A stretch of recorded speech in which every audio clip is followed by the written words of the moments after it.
Right, hello guys, and welcome to today's video. And today's video, I'm going to be discussing something that I've been wanting to talk about for a while. Obviously, I haven't had the chance to upload as much as I wanted to recently, but today I will be able to talk about as we destroy this guy. Don't know what he was shooting at, but anyway. What you're going to be seeing in the background is a 34-6 gameplay using the MP5 from the Black Ops Cold War beta, so enjoy that in the background. And this gameplay does play into a little bit about what I'm going to be talking about today, which is the skill-based matchmaking that we saw in the Black Ops Cold War beta, and kind of my thoughts of how it's going to play out in the full launch of the game. You know, we're only a couple of days, I believe it's 10 days now until the release of the game as of me recording this video. And I'm quite excited, okay? Honestly, when I sit back and watch these gameplays and stuff, I realise how much more I enjoy this game, multiplayer-wise, than Modern Warfare. At least, you know, that's my personal opinion. If you guys enjoy Modern Warfare, like more than Black Ops Cold War, Black Ops Cold War beta, that's fair enough, that's your opinion, but personally for me, I am way more excited to play this game. Just the colours, the vibrance, the guns, everything. Just everything about it, to me, just suits what I want to see in a Call of Duty, to be honest. But what am I going to talk about? The skill-based matchmaking. And why I want to talk about this is because I want to talk about what it felt like for me when I was playing the beta, and I want to know if you guys had the same experience, and then kind of just talk about how I think it'll play out, how it's going to affect Black Ops Cold War. Because the main thing is here, is skill-based matchmaking going to ruin Black Ops Cold War? And my honest opinion, right, and this is going to probably be crazy to you guys, because I've been an advocate for, you know, the whole skill-based matchmaking shouldn't exist. I don't think it'll ruin the game. I really don't. And here's my opinion on it. So, this gameplay you're seeing here, where I go, I think 36 and 5 or something I said, I can't remember now, but it was a good score. Basically, the way the skill-based matchmaking, at least it felt to me, the way it worked in the beta, felt like at some points it was kind of random. Like, it was random in a sense that you have your 6-on-6, right? And it would be a case of either you'd be on your... well, in my experience, I was playing solo, okay? I don't know what it's like when you're playing parties of 6 people and stuff.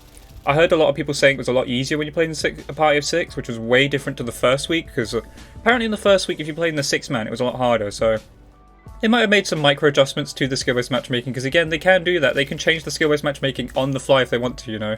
It's not a switch where it turns on and off, it's just how strict or how not strict it is. That's basically what it is.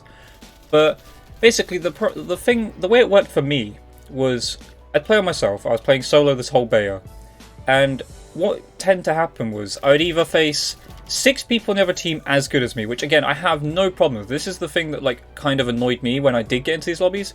But I felt like I had 5 really bad teammates. I don't know what it was. I don't know where they were going with that, but that's just how it felt in some games. And then the reverse of that was I'd be in a lobby where I'm the best player in the lobby, okay? And I'm not trying to toot my horn here or anything, you know. There's going to be lobbies where you're better than people and there's people better than you. That's just how it is. But there was a lot of lobbies where I was better than the other team, but my team was also terrible. But the other team was worse than me, but they were better than my entire team. That's how it felt. And then sometimes you'd be in the lobby where you've got the 6 great players, and the other team has 1 good player and 5 really bad players. It just felt like a mixed bag out of those 3 options. That's how it felt to me. It felt like one of those 3. This one was a very balanced lobby. This was that lobby where I'd say, well, I say balanced. Obviously, you're going to see the outlier here, which is I'm way better than the entire lobby. You know, again, I'm not trying to be cocky here when I say that, but I felt like I was way better than the entire lobby, and the scoreline suggests that, you know, through damage, stuff like that. And everyone else averages about a 1 KD in this lobby. From my team to their team, I'm literally the outlier of this lobby of having a 5 KD ratio or something. And I have no problem with that. Obviously, I was able to have fun, and other players were able to carry a 1 KD, which, you know, is nothing wrong for them. I don't think that's a terrible thing for anyone. There were some people who went a little bit negative. You know, I think someone has a 0.6 in this lobby, or 0.5. And at the stage of this recording, I believe the level cap was 31. So a lot of people in this lobby are level capped at level 31. And to be honest, it was just a very good lobby. You know, it was balanced. It wasn't like I just completely took over and did everything. Obviously, for my team, in a sense, I did win us the game. But it's not like my team didn't hold their own. And the thing is here, I don't think the skill-based matchmaking is as bad as everyone thinks it is in Black Ops Cold War. I think everyone's blown it out of proportion. Okay, and again, I'm not going to sit there and say that I like skill-based matchmaking. Okay, obviously, I'd love it to just be random like it used to be. I'd love connections to be prioritized. But connections for me were good for a start. That's one thing I'll say. But I did play 6v6. I do know about the connections in things like Dirty Bomb, stuff like that. I don't believe skill-based matchmaking exists in Dirty Bomb anyway, and not that it would matter anyway. But in modes like, what was the other mode we had? I can't even remember now. But basically, in the other modes, there were 12Hz servers, 20Hz servers, whereas 6v6 was 60Hz servers, so that does make it play a lot better than normal. There was also like things like input delay, I believe was a talk. Like this game has very, very bad input delay, so hopefully that'll be fixed by the launch of the game. But yeah, the main thing, skill-based matchmaking. I don't think it's going to ruin this game, okay? I think where it was at, or the level they had it at, was just about right. And I think a lot more people enjoyed it when they, like, whatever they did for the second week. Because again, I didn't play the first week. Obviously, I'm not on PlayStation, I am on Xbox. And from my experience, it was okay, you know? There were those lobbies which are frustrating, but that's one of those things with Call of Duty, I believe, is, you know, it happens. You get into one of those lobbies, your team's not so great, the other team's kind of, like, doing well, you know, destroying you a little bit. And it's just kind of annoying. But overall, I didn't have an issue playing the game. I felt like I could get into a game and just play how I want to, do what I want, you know? Obviously, let's just talk about skill-based matchmaking today. I'm not talking about things like gameplay-wise, etc, etc.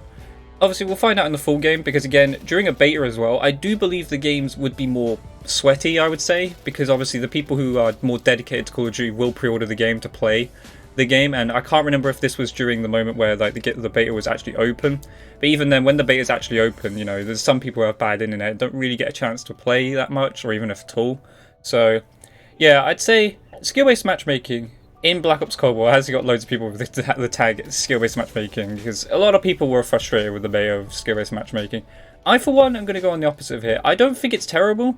Obviously, again, I wouldn't want it in the game, but I don't think it was as bad as everyone made it out to be. I really do think it was kind of blown out of proportion. You know, you could do well. And again, my personal experience, I want you guys to let your experience in the comment section below, if you can remember that, you know, about, I think it was a week or two ago now. Well, not a week, about 2 or 3 weeks now, since the Black Ops Cold War beta. What did you think of skill-based matchmaking? What did you think of your lobbies in Black Ops Cold War? And do you think skill-based matchmaking is going to be the thing that ruins Black Ops Cold War? Because personally, I don't believe so. I really don't. I don't think the skill-based matchmaking in this game was nearly as strict as what it was in Modern Warfare. I think this was as fair as it can possibly get, to be honest. You know, obviously everyone wants to do well, everyone wants to fry people. You know, there's going to be people who, you know, abuse the system. I don't know how you go about reverse boosting and that. Not that I would anyway, because you know I'm not like that here on the channel. But I just don't think skill-based matchmaking is as big of an issue in this game as it's been made out to be. Again, yes, you get the frustrating lobbies where you face 6 people that are as good as you, if not better than you, and you get the 5 bad teammates, and that did frustrate me, you know. I did rage quit those games because it's just not worth playing. It really isn't, you know. And joining games in progress as well, where that happens, very, very frustrating. But a lot of the times, I didn't join games in progress, which was good to see. I did like that, and it helps contribute to, you know, making the lobby more fair than possible. That's one thing I do hate, is when you get put into games that are already, like, let's put it this way, unwinnable, and it's a lobby where, you know, you're facing 6 really good players. I think sometimes as well, I was facing parties of 6 players, which, you know, did make it a lot harder. But yeah, that's what I'm going to leave you guys with. My thoughts and opinions on skill-based matchmaking in the Black Ops Cold War beta, and what I think it will be like at launch. I think we'll be okay. I genuinely think the skill-based matchmaking was okay. I'm not an advocate for skill-based matchmaking, but I don't think it was as bad as everyone made it out to be. But yeah, as you can see, the lobby was quite average. You know, I'm obviously the outlier here. But yeah, I hope you enjoyed today's video though. If you do, well, leave a comment down below, let me know what you think of skill-based matchmaking in Black Ops Cold War. And yeah, I hope you enjoyed today's video. If you did, leave a comment, leave a like, subscribe and notifications on. I'll catch you guys in the next video. Goodbye!